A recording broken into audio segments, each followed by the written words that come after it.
Daniel Riolo, messieurs, dames, dans quelques minutes les chapeaux à 23h, mais avant ça plein d'actu Coupe du Monde à suivre et puis quand même une petite actu fair play financier aujourd'hui, messieurs, puisque c'est tombé, le sort du PSG et de Marseille a été tranché par l'UEFA, ce qui nous vaut l'avis de Daniel dans quelques instants.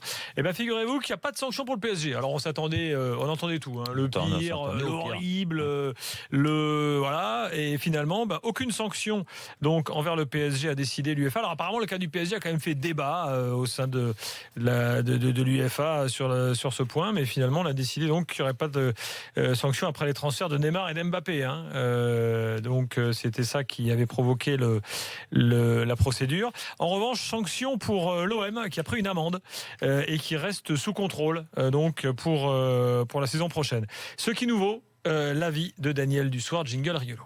Dites-le, 9 fois sur 10 tu t'emmerdes. Avoue-le, mais dis-le. À chaque fois que je rentre pour faire le poker à la mi-temps, on dirait que t'as la misère du monde sur la gueule tellement tu t'es fait chier. Mais dites-le. Très bien. Daniel, du coup ça t'a inspiré un avis, cette histoire de fair play financier?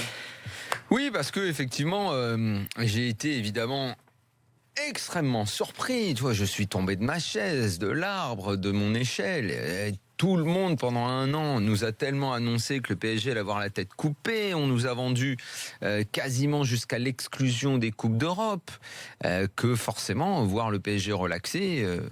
ou avec entre 40 et 60 millions de ventes à faire d'ici fin juin, ça paraît être un cadeau, quoi.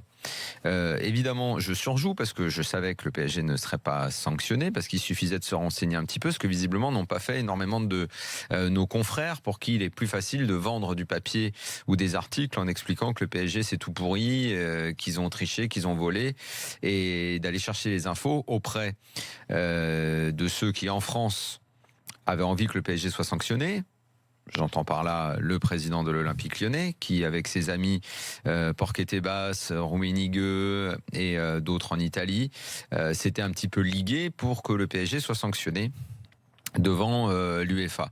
Finalement, malgré la pression, parce que ceux qui aujourd'hui vont encore rester dans un délire suprême de complot et qui pensent que l'argent du Qatar peut tout acheter, excusez-moi, mais là, vous êtes quand même au sommet de la bêtise, parce que face à toute l'Europe et à beaucoup des clubs les plus puissants, je pense que si l'UEFA n'avait pas été une institution neutre, juste et impartiale, elle n'aurait pas rendu cette décision, mais elle aurait cédé à la pression terrible que mettait l'Espagne, le Bayern, la Juve, et donc...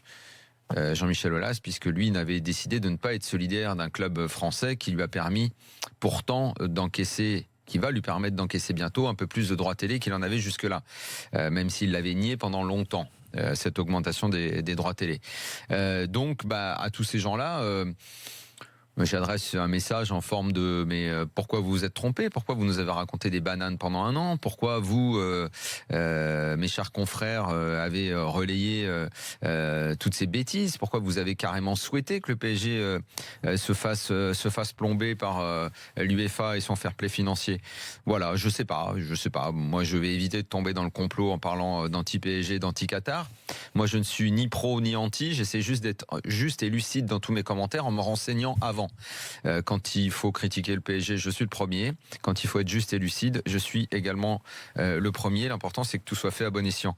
Donc voilà.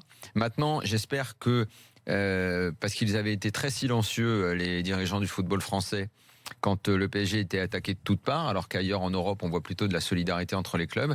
J'espère que la Ligue, j'espère que des gens dans le football français vont s'élever pour dire, alors les gars, là, il se passe quoi maintenant? Vous allez arrêter de nous les casser, là, de venir sans arrêt nous taper dessus et tout ça?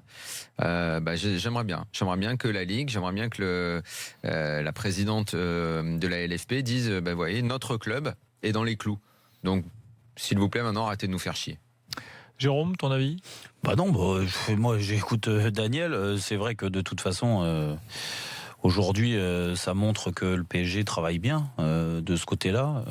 Donc, ils avaient géré le truc. Alors oui, ça paraît très peu le fait de devoir vendre, c'est ça, hein, de récupérer 60 millions d'euros. Ça, c'est quand même quelque chose qu'ils doivent faire. Hein. C'est un accord qu'ils ont avec l'UEFA. On entendait. Moi, j'avais suivi. Alors, j'étais pas. Il n'y a pas de sanction, mais il y a tout de même un accord entre les deux parties. 60 millions d'euros, mais on avait entendu des sommes bien plus importantes. On parlait de 200, 220, 250. Et là, tu te dis déjà ils pourront pas recruter, mais par contre il va falloir vendre, et vendre qui? Parce que pour monter à 250 millions ou 200 millions d'euros, même s'il y a des grands joueurs aujourd'hui, avec les salaires qu'ils ont, c'est pas facile de les vendre non plus, quoi. Donc et la preuve Pastore, mais ça c'est problématique. Ils ont bien travaillé sur le fait de donner des assurances au fair play financier. C'est pour ça qu'ils sont pas sanctionnés. Par contre après.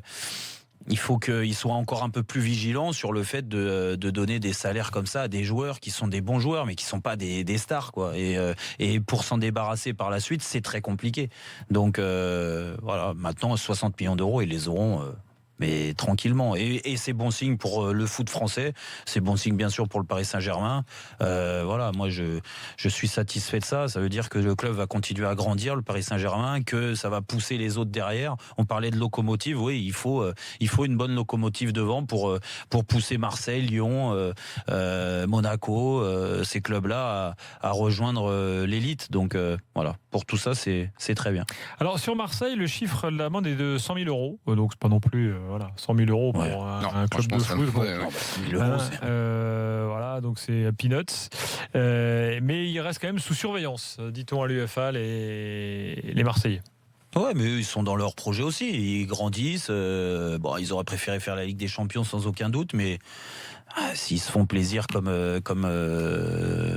l'année dernière, ça a été le cas avec cette finale, ils vont continuer à engranger de l'argent déjà et puis de la confiance. Et puis tiens, j'ai Heart of Glass sur le hashtag RMCLF qui nous dit: la décision de l'UEFA pour le PSG prouve que Paris est enfin admis dans le club des grands clubs décideurs. JMA a perdu, dit-il. Bon. Pas faux. Et Alain, lui, n'est pas d'accord vraisemblablement. Alain, bonsoir. Oui, bonsoir. Salut Alain, t'es supporter de qui toi? De Lyon? Moi je suis supporter plutôt de l'OL, mais je suis allé voir jouer Marseille à la finale, j'aime le beau football. Très bien. Et surtout pas les magouilles. Voilà. Tu es un esthète. Ouais, voilà. Alors t'es d'accord avec Daniel là? Moi je suis un peu d'accord, on s'attendait à cette décision. En fait, on s'y attendait parce que ça allait être clément, parce qu'il y a le financement des Qataris derrière, ils sont pas que au PSG, etc. Même s'il y a des petites bagarres et des petits. Tu vois un petit complot donc? Non, c'est des petites guerres intestines ou des petits coups de pique qu'on va se faire, mais on sait très bien qu'à terme, le résultat, il est là. Et que ça allait être clément. Quand on leur dit il faut vendre que pour 60 millions, bien sûr qu'ils vont le faire, quoi, je veux dire. Bon, écoute, non mais il y a un truc, tu sembles quand même un peu gêné, Alain, si je comprends bien. Oui, moi je suis déçu. Mais gêné par rapport à quoi? Je suis gêné parce que par exemple dans le foot amateur, nous on était en R3, on nous demande de préparer des budgets, il faut que tu aies un budget prévisionnel de 100 000 de machin, la moindre truc et la moindre erreur, on te sanctionne et tu montes pas ou tout ça, et là on est à des niveaux bien supérieurs, on parle de millions d'euros et tout ça, et on est clément, bien plus qu'avec le foot amateur, encore une fois. C'est petit arrangement entre amis, quoi. Alors là, Alain, après il faut qu'on connaît pas les méandres du dossier. Déjà, et on ne sait pas.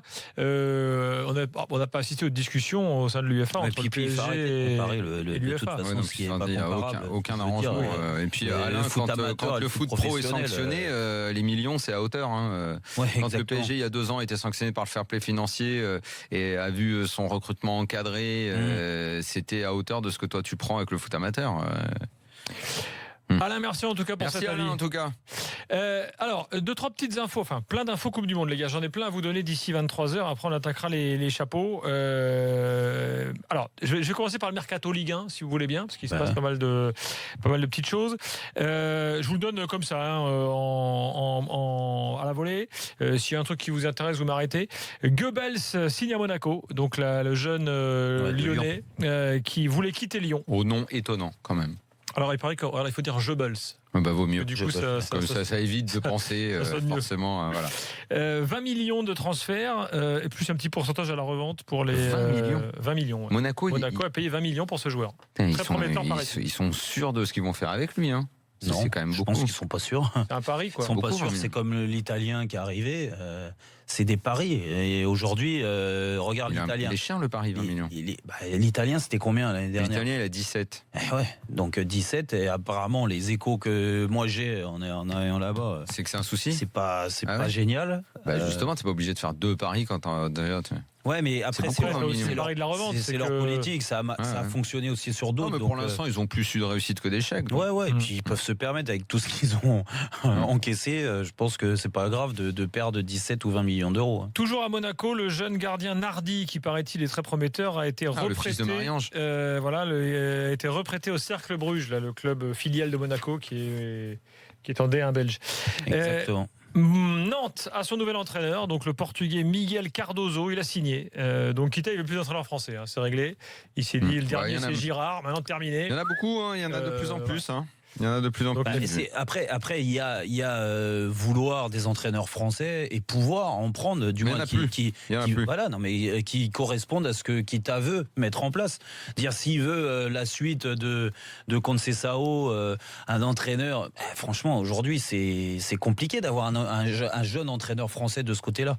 C'est vrai. Bah, Mais à dire, le problème, c'est qu'il y a eu quand ça- même une discussion intense avec Gourvenec. Eh oui, mais Gourvenec, apparemment, si ça s'est pas fait, Gourvenec, par rapport à son staff, il voulait venir avec son staff, Kita voulait pas, c'est que aussi il avait des doutes, Kita, parce que s'il a aucun doute sur Gourvenec, tu crois qu'il fait pas l'effort de prendre tout son staff? Ouais. Franchement, il Ouais. fait capoter l'affaire pour 2-3 Tout le mecs monde qui en vont dit le venir plus avec grand lui. bien de Cardozo, là. Non. Ouais. Exactement. Donc, je pense que sa priorité, Ouais, bien, c'était le un petit club entraîneur portugais, étranger. quand même, hein, il n'a pas entraîné. Et Rio Ave. Conceição, Il a pas- il faisait quoi quand il a avait fait Eh ben voilà. Guimarães, tout ça. Donc ça reste. Après, j'espère pour Kita que ça se finira pas de la même façon qu'avec Conceição. C'est tout. Sinon, Saint-Etienne veut garder Debuchy. Vous savez que donc ils ont fait une proposition de contrat. On propose 3 ans à Debuchy, Logique. donc à voir. hein. Et lui, il est en fin de contrat. Lui, il a plus rien du tout là. Il n'y a plus rien. Il a aussi 2 clubs anglais qui le suivent. Alors peut-être qu'il. Ouais. Bah après, ça dépend. Je pense que s'il Ça signe à dépend du Saint-Etienne, bah Il a oui. prime à la signature, Ouais, puis quand t'es libre, boum. Oui, non, mais en France, dans tous les cas, tu sais qu'il y a encore plus à Saint-Etienne, il y a des salary cap, parce que je veux dire, tu dépasses pas les sommes dans un petit club anglais. Ça, c'est son choix, mais ça s'est tellement bien passé à Saint-Etienne que ça serait pas étonnant qu'il y reste. Bah, sportivement, il est revenu à un bon niveau, même on se pose Mais le la truc, c'est question qu'il de était venu savoir. pour se relancer. Ah, bah, Donc après, peut-être comme il voyait ça comme une transition. Ah oui. Est-ce que rester, ça faisait partie de son plan? Après, qu'il veuille rester, s'il a envie de rester, il fait ce qu'il veut. Mais je sais pas si ça non, fait mais partie de d'accord, son mais plan. ça, après, il y a que lui qui le sait. Mais si c'est en effet juste un tremplin pour se relancer, bah, il signera pas Saint-Etienne parce que là, il mettra l'aspect financier au milieu et n'importe quel club anglais donnera plus que Saint-Etienne. Petite info RMC Sport du soir, Martial veut quitter Manchester United. c'est normal. étonnant, ça. C'est Ouais. étonnant. Mais bon, il le dit. Oui. Là, il Non, le dit. mais il le dit, lui et son agent, là, je vais même oublié le nom, là, avec qui je m'étais chopé par SMS. Philippe Lambolet. Voilà, exactement. J'espère qu'il va lui trouver un club qui correspond à ce qu'il souhaite et surtout qui se remette en selle, du moins avec un meilleur état d'esprit. Le problème d'Anthony, s'il est là, ses qualités, on les connaît, il en a, il les a pas perdues. Mais après, il faut donner envie à l'entraîneur de te faire jouer, montrer du plaisir sur le terrain, que tu t'éclates et tout, et puis s'investir un peu plus, voilà. Mais il faut lui dire les choses. Si tu lui dis pas les choses, il va stagner. Il pourra peut-être signer à Tottenham parce que j'ai entendu des clubs comme ça.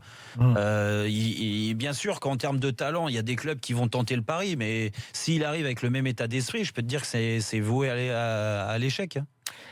Au niveau mercato, sachez aussi que Montpellier a recruté un attaquant serbe, il s'appelle Skuletic et il vient de Turquie. Donc voilà, il a 27 ans, il a marqué une dizaine de buts en Turquie cette année.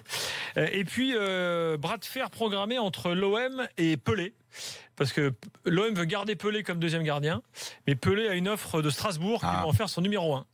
Donc je dis Zubizarreta, lâche-nous Pelé, il veut pas rester chez toi. C'est vrai, Lâche-le, quoi. qu'est-ce que tu veux, toi? Et C'est un pourquoi peu il décide à le Strasbourg. bras de fer, c'est-à-dire C'est-à-dire que Pelé veut partir, il dit moi j'ai une proposition pour être numéro 1. Mais comment ils veulent le Et retenir? oui, ils veulent le retenir. Non, mais c'est incroyable. Alors là, franchement. Et Zubizarreta dit non, tu restes. Ah non, mais là, c'est. Il a encore un an de contrat. Il a 36 ans, le gars. Ah ouais, non, mais là, bon, à mon avis, ça va se faire. C'est juste des Sur le détails. timing. Ouais, le timing quand même. Là, il n'est pas prévenu au dernier moment quand même. Il a le temps de. Après, à Marseille, on se dit, on l'a vu cette année, il a rendu pas mal de services, il est bon. Il faut qu'on Non, garde mais un bon numéro attention, deux. si Strasbourg lui propose un poste de numéro 1, c'est qu'ils estiment qu'il en a les capacités. Mais bon, c'est quand même bizarre de bloquer Pelé, quoi. Voilà. Mais Gilbert va débloquer ça, c'est quand même Strasbourg, merde. Ouais, voilà. Non, puis c'est bien Pelé, non? Qu'est-ce que vous en pensez comme numéro 1? Écoute, Allez-y, rassurez-moi. Non, Mais mais quoi, tu l'aimes pas ton gardien là? Lequel? Bah celui que t'as à Strasbourg. Là. Il se casse, il va à Metz. il va en Ou Kidja.